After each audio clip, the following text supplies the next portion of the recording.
Assalamualaikum warahmatullahi wabarakatuh.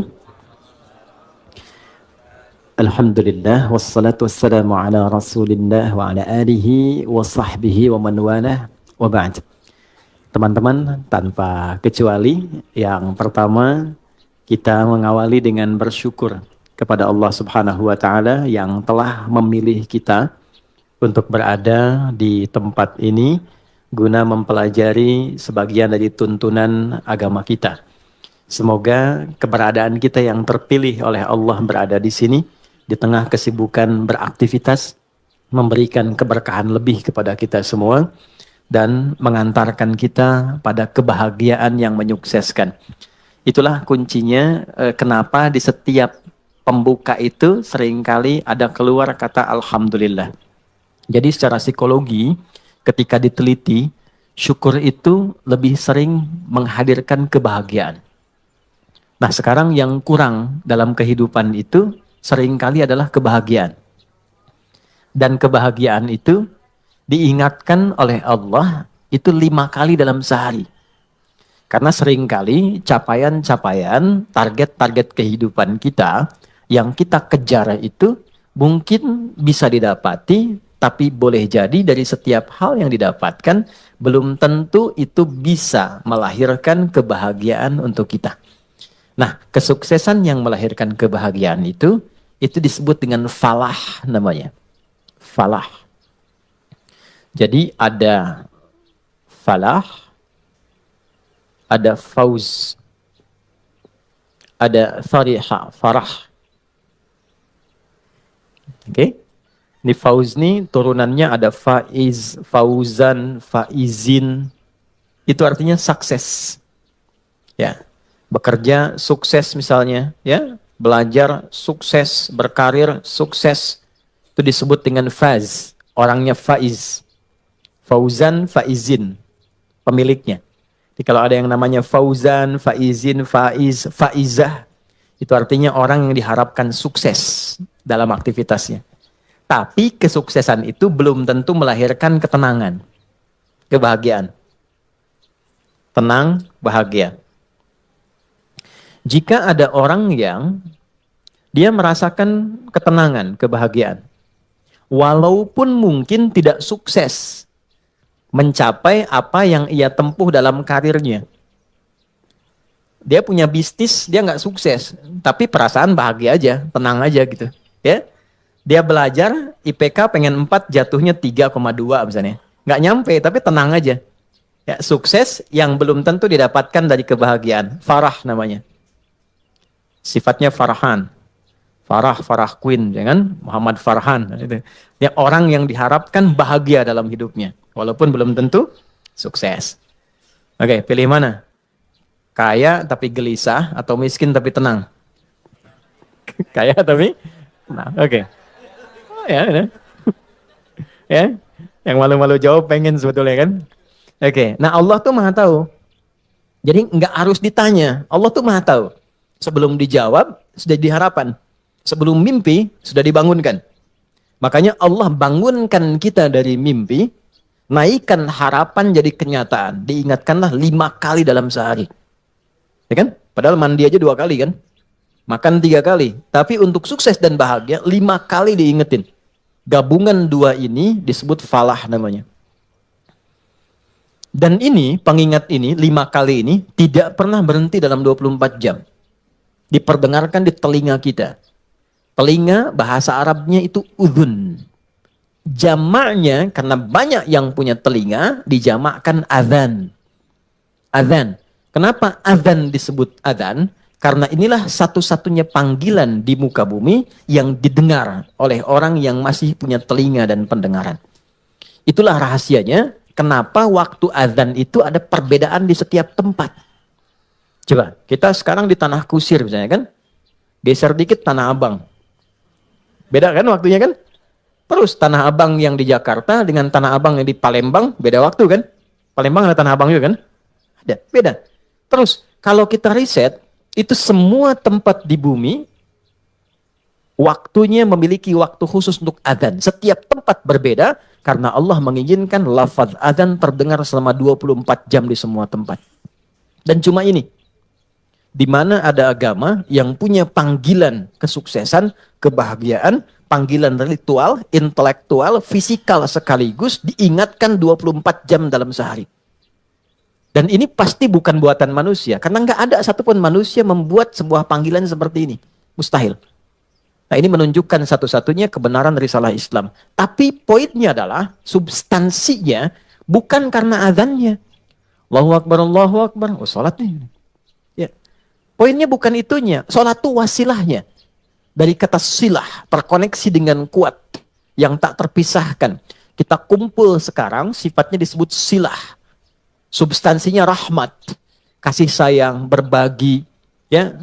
Digabungkan silah dengan rahmat jadi silaturahim. Silah itu artinya hubungan pertemuan yang menghubungkan sifat kasih yang dalam sehingga ketika berpisah itu masih ingat, bukan saat kumpul. Ya, Mas Dude ketemu Mas Baim sekarang, nyapa, senyum, wajar orangnya ada. Itu belum silaturahim. Nanti ketika terpisah masih ingat tuh. Masih mengingatkan, masih WA, masih doain, ya, masih punya harapan yang bagus, gitu kan? Nah, itu namanya silaturahim. Jadi silaturahim itu nampaknya bukan saat kumpulnya, saat pisahnya. Nah, pertemuan ini melatih kita mengeluarkan aura-aura kebaikan yang terbawa saat kita berpisah. Itu poinnya. Ibadah yang melatih kita terkoneksi dengan Tuhan, dengan Allah, yang ketika kita selesai ibadah itu masih terhubung dan ingat dengan semua petunjuknya, itu disebut sholat namanya. Dari kata silah. Di sholat itu adalah wasilah untuk mengoneksikan kita dengan Allah yang punya segalanya. Yang punya akses Allah. Yang punya rizki Allah. Yang punya kelapangan Allah. Yang punya solusi Allah. Itulah yang menjadikan fitrah kita menyebut namanya saat punya kesulitan kan. Oke, saya sulit, saya telepon si fulan. Saya miss call si fulan, nggak terangkat. Walaupun saya sering telepon dia, WA dia, bikin status tentang dia. Ketika punya kesulitan dia nggak jawab. Yang terakhir harapannya siapa? Ya, miss call saya terhadap Allah. Khairai yarah. May ya'mal mithqala dzarratin khairai yarah. Maka diberikan, ya Allah gimana cara saya terkoneksi dengan engkau? Allah ajarkan lewat sholat. Nah, sholat itu hakikatnya adalah wasilah yang mengantarkan kita pada pemberian Allah. Pemberian itu 5 nanti. Makanya sholatnya kenapa 5 waktu? Karena 5 ini yang kita butuhkan dalam kehidupan. Dan puncak yang 5 ini adalah falah. Falah. Ketenangan kita butuhkan. Makanya di rumah tangga kan yang pertama tenang dulu, sakinah. Mawadah itu nyusul setelah sakinah. Mawadah itu kan harta yang berlimpah, yang membuat kita nyaman beraktivitas. Ya kan?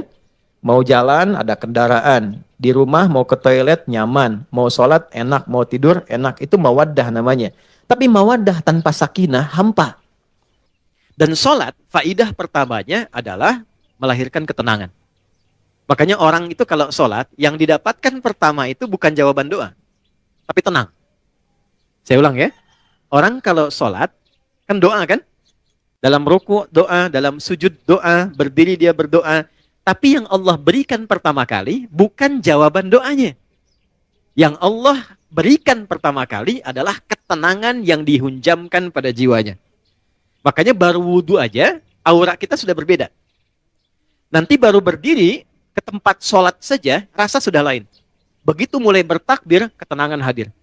Walaupun kadarnya beda-beda, tapi kita tidak bisa tolak bahwa ada ketenangan berbeda yang kita rasakan gelombangnya saat sholat yang tidak dirasakan di tempat lain. Ya, makanya tempat sholatnya disebut musolla. Musolla itu tempat sholat. Tapi nggak pakai hak di ujungnya ya. Ya, musolla, gini, musolla ini, ya, atau tulisnya musalla, gini. Ya, kalau pakai hak, musollah begini, tempat orang disolatkan. Oh, oke. Okay. Anda bikin di sini musollah, tempat disolatkan tuh. Ya. Oke, okay? Musollah, tempat sujudnya, di situ kita sujud, kalau diperluas namanya masjid. Masjid itu tempat sholat, intinya kan begitu kan? Coba, masuk masjid dengan masuk rumah sendiri, masuk masjid dengan masuk ruangan kerja, lain nggak rasanya? Ada ketenangan tersendiri kan? Ya kan? Ada gelombang yang berbeda ya? Ya? Kenapa? Karena di dalamnya ada amalan pokok, sholat. Tempatnya juga beda. Masuk tenang, Sholat 2 rakaat, duduk, belum ngapa-ngapain. Bisa ngantuk Pak, saking tenangnya. Tidur aja kan? Oke, itulah ketenangan yang Allah berikan pertama kali. Ya, kenapa kita sholat? Karena Allah menginginkan kebahagiaan lekat dalam hidup kita. Baru setelahnya 4 yang lain. Ada jawaban dari doa. Kalau benar sholatnya karena kita terkoneksi dengan yang punya segalanya, yang mustahil pun menurut manusia, itu tidak ada batas menurut Allah. Ya, tidak ada batas menurut Allah. Banyak kisah viral dalam Al-Quran tentang permohonan yang dipanjatkan dalam sholat untuk mengabulkan persoalan-persoalan yang rumit menurut manusia. Contoh, Nabi Zakaria, pernah dengar ya? Baik ya? Nabi Zakaria, istrinya namanya Eliasobat. Dalam bahasa Latin disebut Elizabeth. Elizabeth itu nama genealogi ke atasnya Eliasobat, istrinya Nabi Zakaria. Adiknya dari Hannah. Hannah itu istrinya Imran. Imran dengan Hannah menikah, kemudian mengandung Hannah, Maryam. Dalam kandungan Imran meninggal. Nanti Hannah melahirkan Maryam, Maryam nanti Bunda Maria melahirkan Isa alaihissalam. Oke. Maryam punya tempat khusus untuk ibadah. Diberi nama mihrab. Salatnya di situ. Salat di situ. Maka di dalam salat itu tempat menjadi berkah. Secara singkatnya Nabi Zakaria mencoba menunaikan salat di tempat itu. Dalam salatnya minta sama Allah berdoa. Doanya apa? Doa memohon supaya istrinya diberikan oleh Allah karunia bisa mengandung dan melahirkan keturunan. Maaf, vonisnya pada masa itu dipandang monofos dan mandul, tidak mungkin punya keturunan. Perhatikan, karena dalam sholat konektivitasnya pada Allah yang tidak punya batas dalam pemberian. Anda minta pada manusia, punya keterbatasan. Maaf, pandangannya terbatas, semakin jauh tak terlihat. Pendengarannya terbatas, semakin frekuensinya tinggi atau paling rendah, tidak terdengar. Akalnya pun terbatas. Maka jangan selalu semua hal harus rasional. Karena sepanjang punya sifat kemanusiaan pasti terbatas. Kenapa pendengaran terbatas, pandangan terbatas, akalnya nggak mau terbatas, itu yang salah. Oke, ketika semua terbatas, kita harus minta pada yang tidak punya batas. Tuhan, Allah. Makanya kalau mentok tuh pasti yang disebut Allah kan? Kalau mentok tuh pasti Allah. Kenapa? Karena kita sadar, fitrah kita menuntun, cuma ini yang tidak punya batas. Nah, Allah punya 99 sifat pemberian. Allah punya 99 sifat pemberian disebut dengan Asmaul Husna. Quran surah 17 di ayat 110. 99 ini adalah nama khusus sesuai dengan kebutuhan kita. Jadi nggak harus semua dibaca. Butuh rizki, sebut Ya Allah, Ya Razak. Butuh ilmu, Ya Allah, Ya Alim. Punya masalah, pengen solusi, Ya Allah, Ya Fattah. Pengen kesabaran ditambah, Ya Allah, Ya Sabar. 99. Ulid Allah, sebut namaku, kata Allah. Awid Ar-Rahman, kalau sedang dalam lukanya, sebut Ya Rahman yang maha lembut, yang maha kasih. Engkau yang memilih aku jadi hambamu. Engkau yang mengasihiku. Ya Allah, dengan kelembutan dan kasihmu tuntaskan masalahku. Rahman. Ayyamma tad'u, tapi kalau engkau tahu, falahul asma'ul husna. Pilih nama sesuai kebutuhanmu. Maka Nabi Zakaria memilih satu nama Allah sesuai dengan sifat yang dibutuhkan. Wahhab, pemberi tanpa batas. Karena orang mengatakan ada batasan, maka dipilih nama ini tanpa batas. Kalau meminta dengan nama, sebut ujungnya hab. Makanya sering kita minta, Rabbana hab lana min azwajina. Karena beliau khusus minta ya untuk dirinya, untuk istrinya, maka beliau katakan, Rabbi habli. Kan? Hunalika da'a Zakaria Rabbah qala Rabbi habli min ladunka dzurriyyatan thayyibah innaka sami'ud du'a. Itu ada di Ali Imran di ayat yang ke-38. Ya Allah, mereka mengatakan dan memvonis aku dan istriku tak mungkin punya keturunan. Maka dalam sholat